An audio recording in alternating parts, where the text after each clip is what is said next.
For more than 150 years, people in Tilton have looked up to a unique home on a hill downtown. Surrounded by ornate porches and covered in exquisite designs, this hidden gem is steps from Main Street on the campus of the Tilton School. I looked up, you would see this place, but you didn't realize what it was. Ken Lowry volunteers with the local historical society. The first time I came here was probably like a couple years ago, and I'm like, this has been here all this time? What is going on? This is the Tilton Mansion, built by wealthy businessman Charles Tilton in the early 1860s during the Civil War. So we're standing in the center of the Charles Tilton Mansion. John Ciriello chairs the local historical society. He took me on a tour of a place that harkens back to a time of lavish wealth and craftsmanship. You can't help but notice the detail and all the wood. It's amazing. The workmanship that's in this building is hard to find today. None of this is wallpapering. It's all hand-painted. The chandelier is made in France. Charles Tilton brought in influences from his travels to create an opulent living space for his wife and kids, including what was an aviary. He needed these big windows because this room was filled with songbirds and tropical trees and plants and fountains. Outside, the large porches provided the Tilton family with incredible views, including Mount Cardigan. But one of the most amazing views is actually inside. John calls it the wow room. I'm about to go in the wow room. Oh, wow! You weren't kidding. Woo!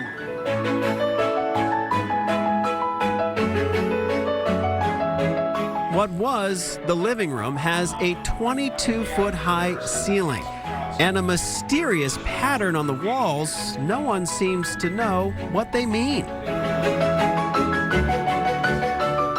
Derek Crine is head of Tilton School. He remembers how one visitor took in this awe-inspiring space. There was a gentleman who looked up and realized that he wasn't going to get it all at once, so he sat down and then really went for it, and he said, "It's glorious," which I thought was wonderful.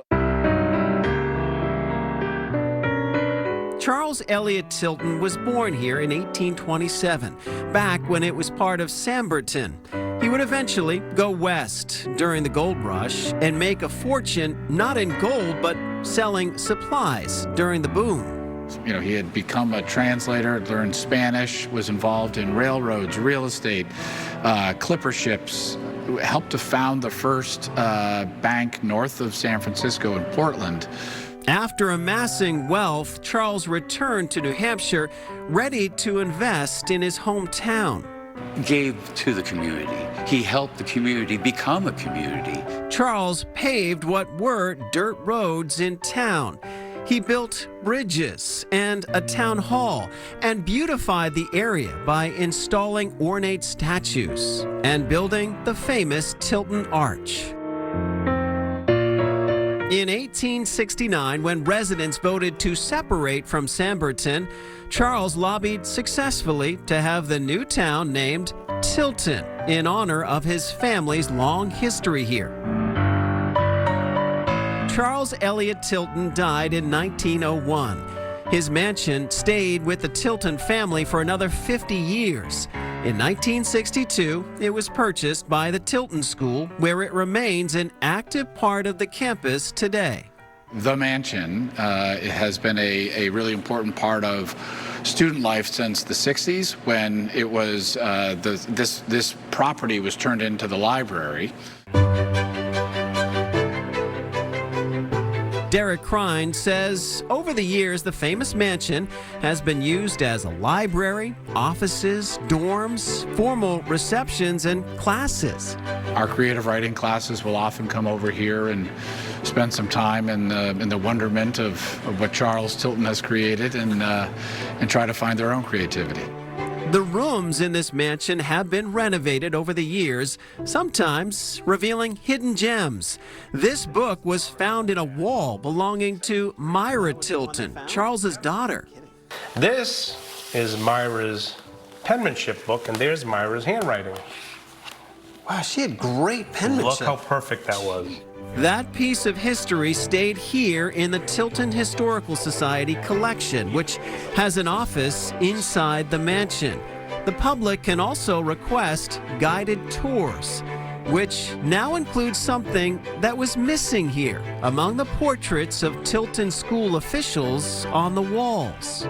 There are a lot of portraits in this mansion. Where is the Charles Tilton portrait? Yeah, I've been wondering that myself.